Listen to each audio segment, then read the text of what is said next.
There are enough videos on the internet about a giant python eating a human or a deer, but there isn't enough footage of these slithering suckers being beaten up by their predators. These killer queens are known as the secretary birds. That's not all. We'll even show you hawks that are practically Satan in disguise and just want to watch the world burn. Literally. Before we get into it, go smash the like and subscribe button. Let's go! When a bird is as strong and big as a falcon and hawk, it makes sense for them to use their muscles to beat their prey, and then finally dine on them. However, when a bird is just a few inches big, they need to get creative with their techniques. That's where the Shrike comes in. This bird might look like a cute finch, but it's actually a songbird with a hooked bill like a falcon. These tiny birds don't like to face their prey head-on. In fact, they attack them from behind by biting them at the base of the skull. Pretty gruesome, right? Well, that's not all.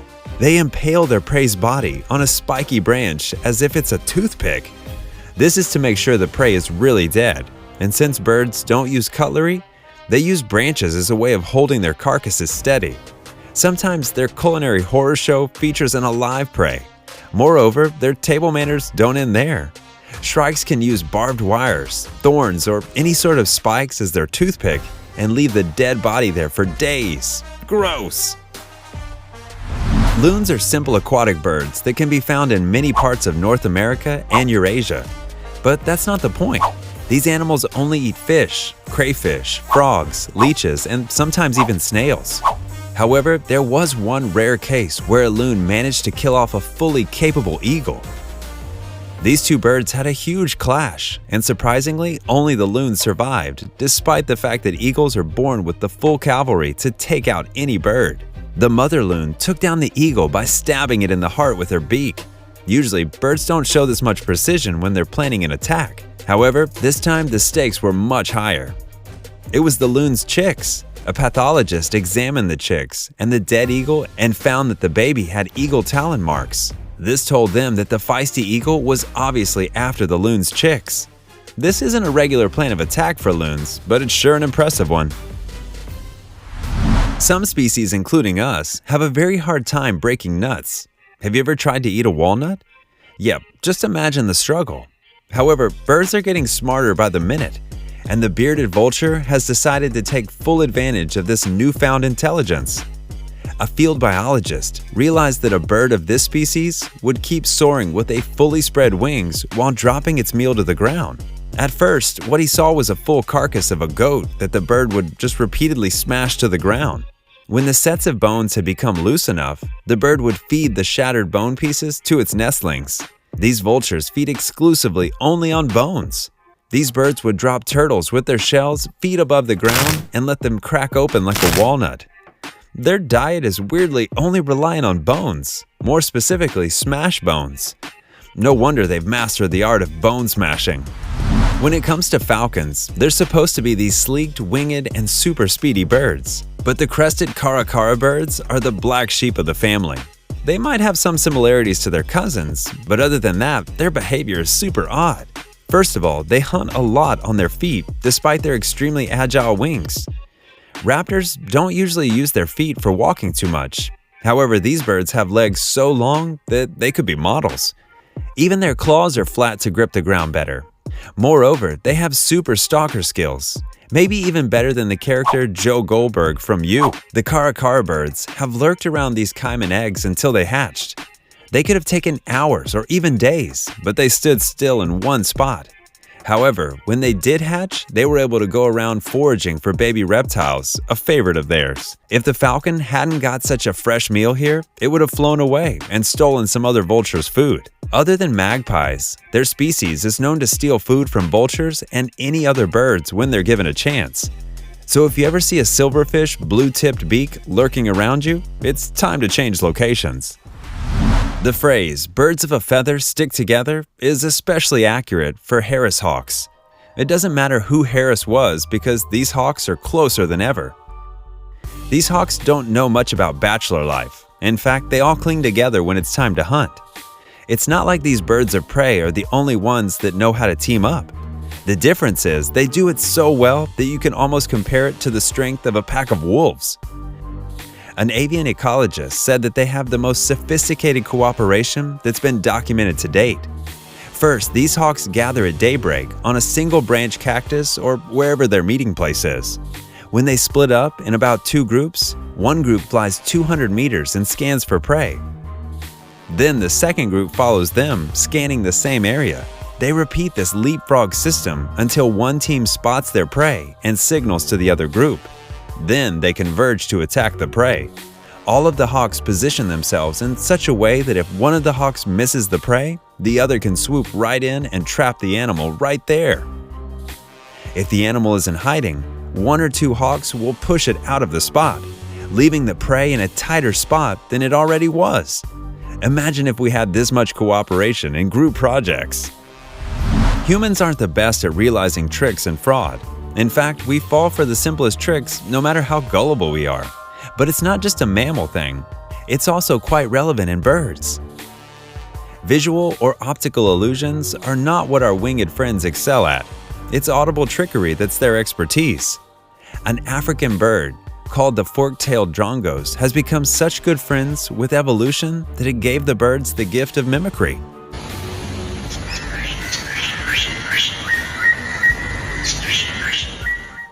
These birds can copy the calls of other species, such as other birds and even meerkats. What they do is spot a place where there's enough food for them to hunt on and then pretend to warn everyone in their own language. When all the mammals evacuate after the fake call, they swoop in and dine on the unattended food. If you cry wolf enough times, people catch on. So why doesn't this concept apply here? Well, scientists spent around 800 hours in the field and found out that some Drongos can produce 60 alarm calls.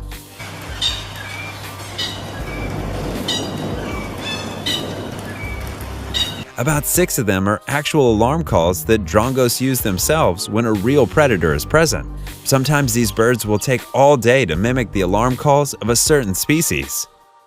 Some calls will actually be true and some will be false. This is the way the target species will start to trust them and eventually fall into their trap. Wow, there should be a movie on this. Green herons don't like to flaunt their special weaponry, which in this case happens to be their neck. When it's at rest, it barely looks like a neck at all. But when it's in use, it can extend faster and longer than a giraffe's neck. First, 3 herons use a simple, foolproof trick of curiosity to coerce the fish right into their mouths. The bird sets itself upon a nearby branch.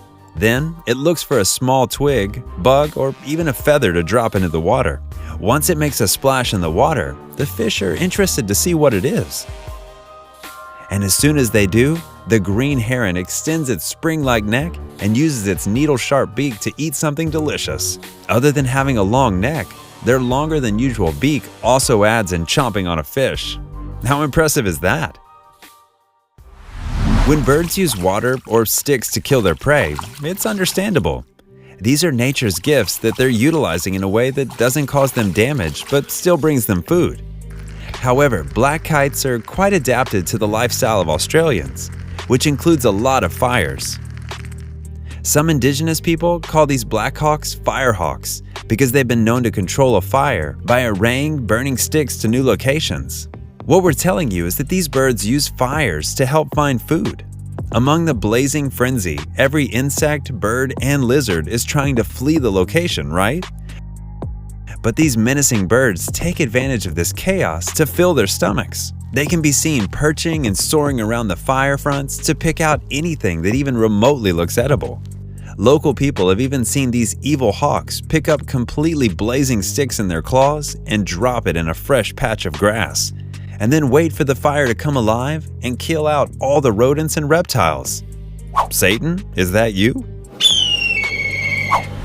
We're all aware of regular old parrots, macaw, gray, or even the tiny ones. They're practically the most harmless things to exist. But have you ever seen the small Kia parrots? These almost flightless birds are all chubby because they hide their evil inside. By looks, they don't even hint at being anything but adorable. However, in the winters when there isn't enough food, these bloodthirsty birds turn to a vicious form of hunting. Many shepherds call these animals sheep killers. What they do is couple up and fly to a place with live sheep. Then they choose a big fat juicy one with shin skin, only to dig their claws into them and bite their flesh while they baw away their lives. It's a very hideous sight, And even though sometimes the Kia birds don't succeed, they do not give up. They stick to the sheep like leeches and bite at them until they make enough of a wound to settle in and empty them inside out. Who knew sweet little parrots could be so gory? When the sheep manages to run away, their wounds are too deep, and they usually die there. The laughing gulls may sound like a comedian, thanks to their names, but they're nothing but a menace to our society.